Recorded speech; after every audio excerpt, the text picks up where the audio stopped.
One of my favorite kinds of travel adventures is family history travel. Travel in search of ancestors I've never met, but whose lives have certainly touched mine. The unmentioned reason for our recent journey across the American Southeast was to search for my mother's ancestors, the land they farmed, the communities they founded, the heartaches they endured, and even the horrors in which they participated. This is the video I wish I could have shared with my mother. It is a bridge across time so that my descendants may share in their rich history and so that you may be inspired to include family history research in your next adventure. After a quick visit with cousins in Mobile, John and I headed north to Chambers County, Alabama, where my third great-grandfather, Wyatt Lett, resettled with thousands of other Georgians after the forced Indian removal of 1820. By 1849, Wyatt was able to stake a claim to 40 acres of land for which he paid $1.25 an acre.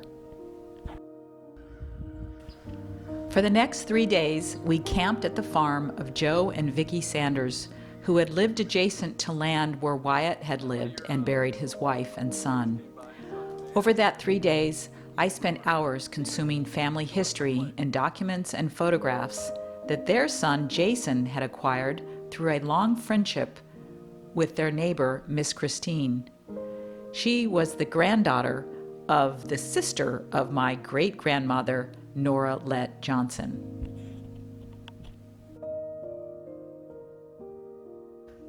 You know, a lot of things have to come together for us to even be here, any human, because all of our ancestors had to survive famine and disease and wars and childbirth and all of those things. World War II made for some very unusual pairings of people, my parents included. My father was what my uncles would have called a damn Yankee, and he was from upstate New York, and my mother was from Alabama. And they met because my father's ship was in Mobile Bay, and he was organizing a dance for the enlisted and the officers, and he needed a date for the dance. And one of the women he was working with worked for Waterman Steamship Company, and he asked her if she knew a nice girl that he could take to the dance, and that was her niece. And so anyway, fast forward, I knew a fair amount about my father's side of the family. I knew nothing about my mom. She was rather tight-lipped. I don't know why, but when she died 13 years ago, I became quite curious about her roots. And one of the sites that I frequent is called Find a Grave, where people go around cemeteries and they write the names and post them on Find a Grave so that people can find their ancestors. And that's how I found one ancestor. I can't even remember which one it was. But I decided when I found it, I was so amazed and surprised. I thought, I need to write an email to the person who did this work, who did this cemetery and posted my relative. And it's often listed there on Find a Grave. And the person who had done this, his name was Jason. And I wrote Jason thanking him for doing this. And then he wrote me back and he said, I know everything about your family. And so that's how I found out all this family in Chambers County, Alabama. And I made a trip here maybe 6, 7, 8 years ago. And now John and I are back because Jason grew up across the street from one of my ancestors, and she had kept all of her documents. She didn't have any children, and Jason got quite a bit of that history, and he remembered it all, and he obviously enjoyed learning about it because he knows much more about it than anyone else in the family. So John and I have been here for the last 3 days, scanning documents, letters, photographs, and Jason and his wonderful parents, Vicki and Joe, have hosted us and have taken us around the county to show us where ancestors are buried, as well as the houses where they lived, or the remnants of the houses where they lived. And it's just been fascinating. On our first day there, while Jason was at work, his father Joe took us out to find the grave of Wyatt's wife, Rebecca. She was buried on the edge of the first 40-acre parcel that Wyatt had owned. From Jason's description, he had a general idea where it would be, and he wasn't giving up until we found it. The property we were trespassing on now belongs to Joe's cousin, No luck yet. so I wasn't too worried about getting shot. Back in Wyatt's time, these would have been cotton fields. Today, the land is mostly used to grow timber. We found the graves, and now I'm going to take all of the stuff, the debris that's on it, take it off. I'd like to introduce you to my third great-grandmother. Her name was Rebecca Lett. Her maiden name was Walls. And she was born in 1813 and died in 1860. And she is buried here next to her son, John, who died at the age of like 29. Jason says this stone that these graves are covered with was actually a local person made these, and I'm really amazed at how well they've held up. These two graves are at the corner of the property that Rebecca lived on with her husband, whose name was Wyatt.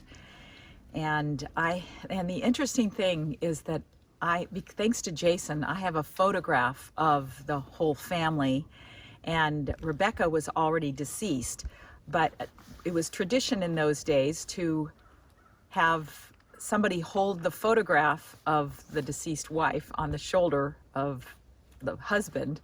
And so I have a photograph of the photograph of this woman, although you can't make it out in the picture. You can't make out what she looked like, but it just brings it all into such an interesting perspective and context.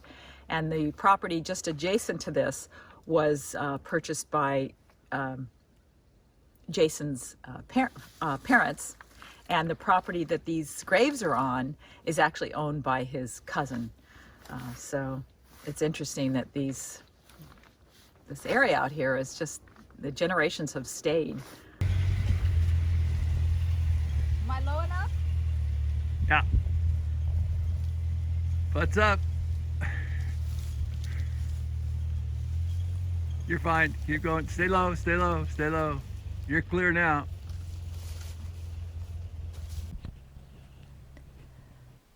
When Jason got home from work, we went off to find the remnants of the first home of Wyatt's son, Thomas Jefferson, or TJ as he was known, my second great-grandfather.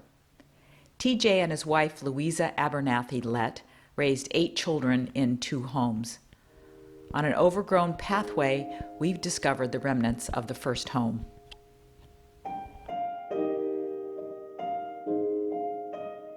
The house was destroyed? Concrete. Like Jackson also made those, you know, like the graves you saw? Yeah. There were people that used that same grave for a hearthstone. That's why I saw it being square and I had to look. Well, this is the old You see, that was a cellar there. You see that dip in the ground? Uh-huh. Yeah. That was a...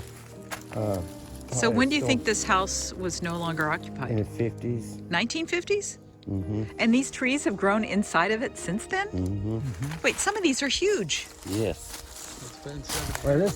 Well, sweet gums, Whoa, they somebody's- grow extremely Somebody's fast. shooting.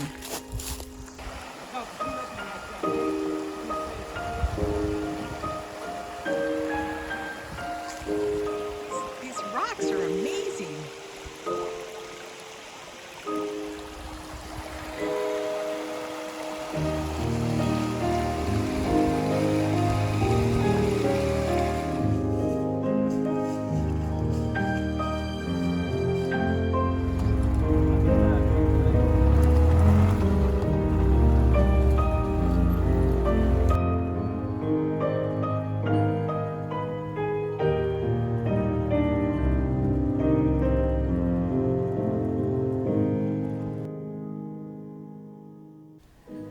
Tracking down the location of their second homestead will have to wait for the next visit.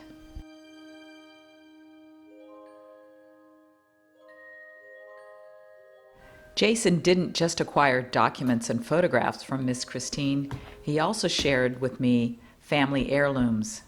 Scraps, this is how sharp she was. Oh, that come off a dress ain't I'd have gave Mama. You know, Yeah. she had a phenomenal memory. That's amazing. And she made a dollar one, and we had it out there at the house, and some folks broke in the house and stole some stuff. And they used it, I guess, to throw And stuff. they used it to wrap up some of the McCoy vases they stole out there. No. They got the lid, one of these, I'm sorry. That's okay. They got one other piece. Miss Christine had one piece, and when her brother gave up housekeeping, or when he went to nurse home, we found the lid or the base to it in his house. So.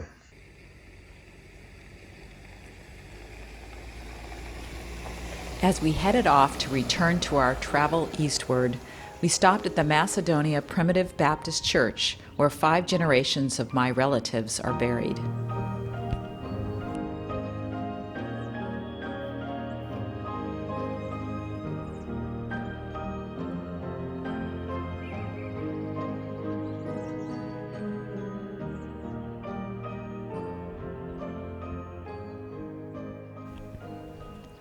One final story I wanted to share. This photograph was in my mother's collection, but I did not know who the man was. Jason also had this photograph, and he did not know who the little girl was. Now we both know. It is my mother sitting on the lap of her great-grandfather, T.J. Lett.